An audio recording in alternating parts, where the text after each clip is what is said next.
Okay, so let's start with the first items. So to ship the stickers, which are really easy because they're really lightweight, I just got these envelopes off of Amazon. They're A6 size, and these come in 100, and I got the craft type. What I do usually is actually just print out my address on the top corner so I don't have to write it every time, and it's just my P.O. box address on here. To protect the stickers, I usually use a chipboard, and these chipboards I get from ULINE. It's just like a thin piece of cardboard, and so that helps keep the stickers straight.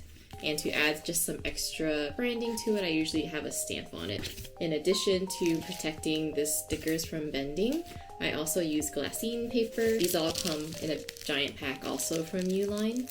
Here's one sticker, I just slide it in, just to give it some extra protection, and then I fold it down and I also tape it using some excess sticker paper that I mentioned in some previous videos. On top of that, I'll include a thank you pre-printed on a little thicker cardstock, so that's another additional layer of protection on the stickers. And then to mail them off, because it's usually really light, I just use forever stamps, so I always have these on hand too. Pins take a little more effort. I have this card back that I've made, and then it protrudes out, so these obviously won't work for the envelopes. To protect these, I use bubble wrap. I custom print the card backing so that it'll work well with this, so that way whenever I package it, it'll fit pretty much exactly as that. And there's different sizes, so just, you know, you can make however you want, and then you just peel the tab off and then it'll tape down. And then for these, I use these stayflats. These are 6x8 stayflats from ULINE, and these also get the same chipboard just for the same branding purposes. These chipboards I don't have to cut down. I usually have to cut it down for the envelopes because they're size too small than the default size of the chipboard, but these are the normal size and they fit inside the 6x8. And then I'll slip the pins in there, and then the stickers can also fit as well. But this is to protect the pin from being too rough. More recently, I started shipping out journals. I haven't sold too many of them yet, but in preparation for that, I bought these literature mailers off of ULINE. So they come flat like this, and then you just fold it up to become the box that you want. And these can fit up to 2 journals. I only have 3 different designs right now, so I figured it wouldn't be too often that I would sell all 3, but this is how I have it for now. These don't get the chipboard, but I'll just stamp that same design that you've been seeing on the chipboards onto the box so that you get that same customer experience.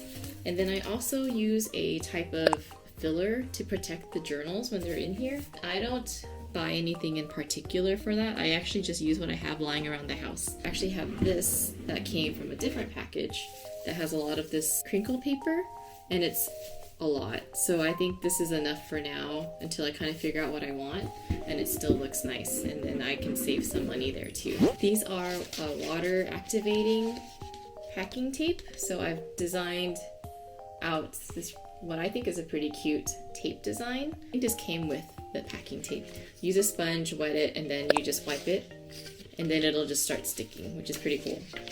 That's only for the journals since those are my bigger packages.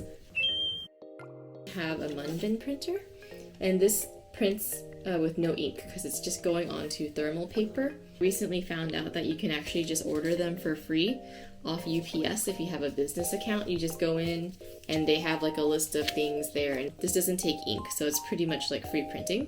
These fit perfectly on here.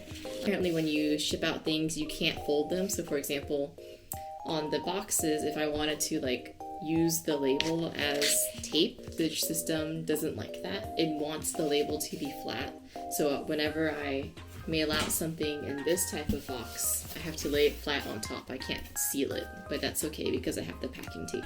Not only does this help print shipping labels, I also use it for branding purposes.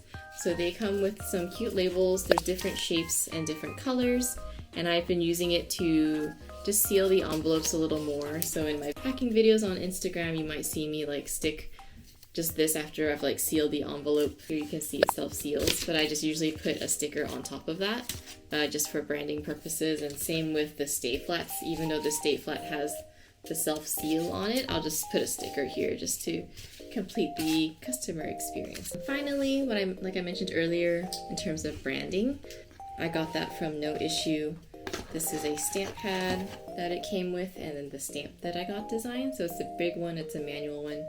So I've been using this as well for the chipboards and anything else that I can put packaging on.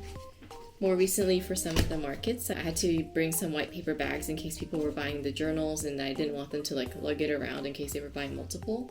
So they're just gift bags, but I actually use the stamp on those gift bags so that when people are walking by, they might see my branding.